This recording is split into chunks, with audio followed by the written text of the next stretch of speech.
This week, we'll take on a claim about activated charcoal and date rape drugs that's been making the rounds in South Africa.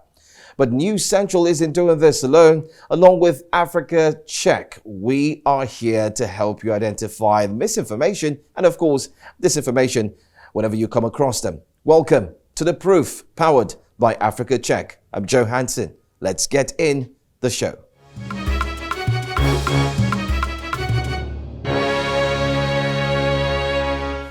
Welcome back. So, share to save a life. I'm sure you've heard about that. Yes. Well, share to save a life is the ending of a post about date rape, which has been circulating on multiple social media platforms in South Africa. The post advises people to carry activated charcoal tablets when going to social events. It reads, should you feel weird or out of place, drink one tablet and they will counteract most date rape drugs. The claim was originally posted on Twitter in 2019 and retweeted 11,000 times. It resurfaced on Facebook in 2020 and again in April and August 2021. And guess what? Now it's back again. Well, joining me is Kirsten, Cosser, researcher for Africa Check. Thank you so much for being here, Kirsten. Let's go straight into it now. The post circulating claim that activated charcoal will counteract most date rape drugs. Is that really true?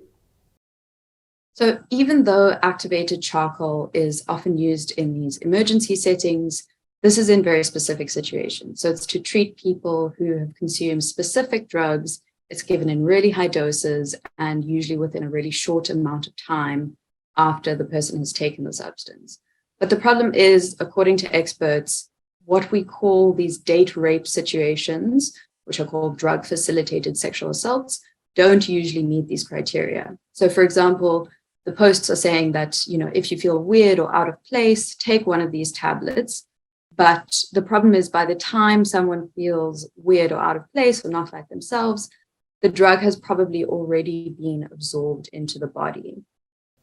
Is that the only thing that makes this claim inaccurate? So there are also other issues with using activated charcoal in these situations.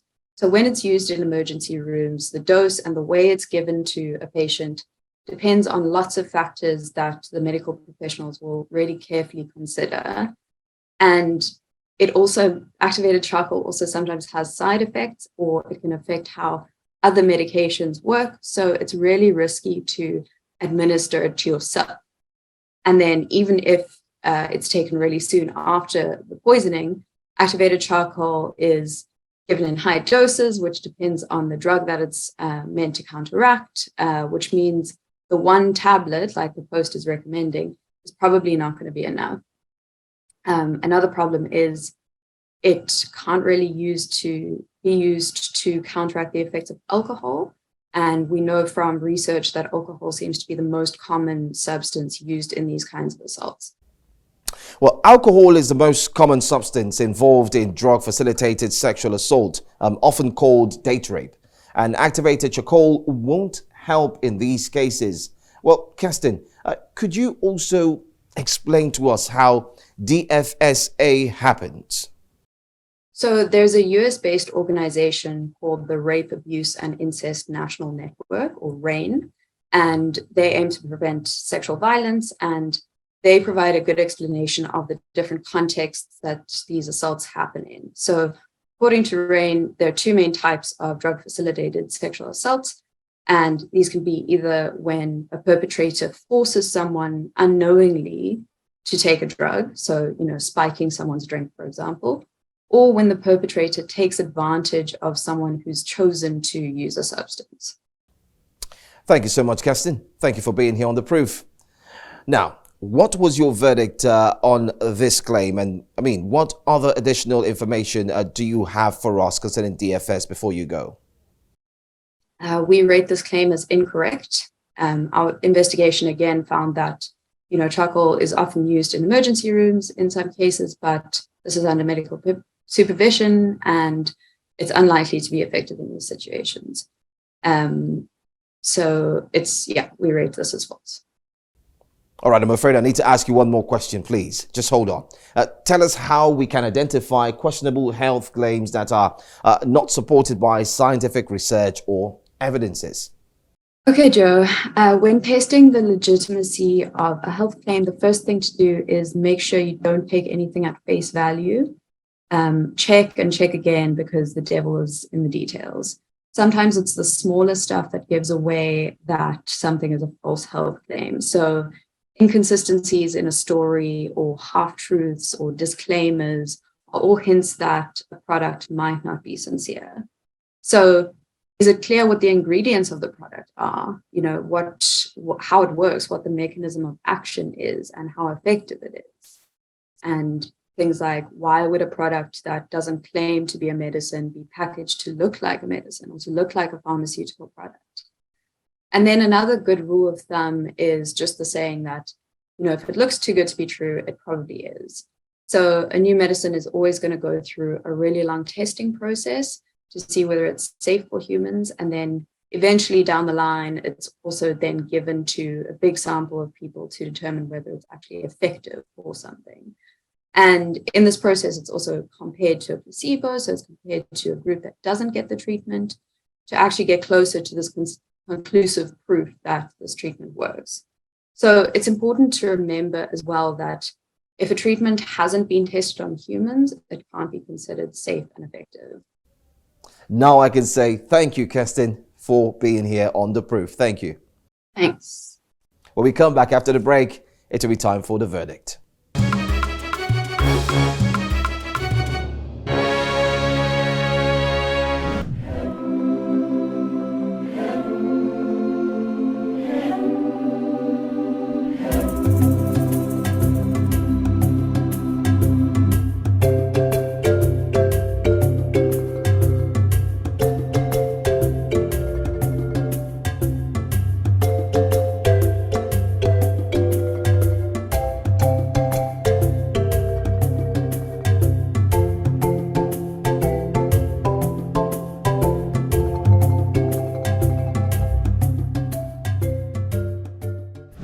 The spreading of false health claims might not stop anytime soon, but we as individuals have a role to play to reduce the spread of it in our society.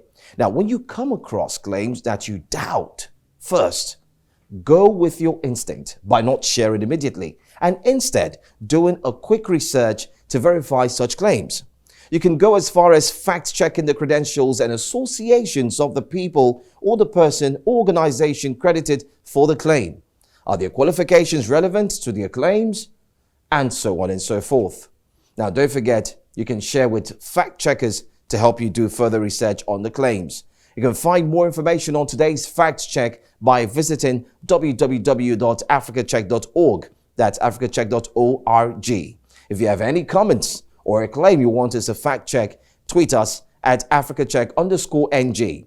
You can follow us on News Central. Yes, we are on social media at News Central TV, and you'll find us and let us know what you think. You can check our website as well. It's www.newscentral.africa. It's been a wonderful episode. Yes, it has.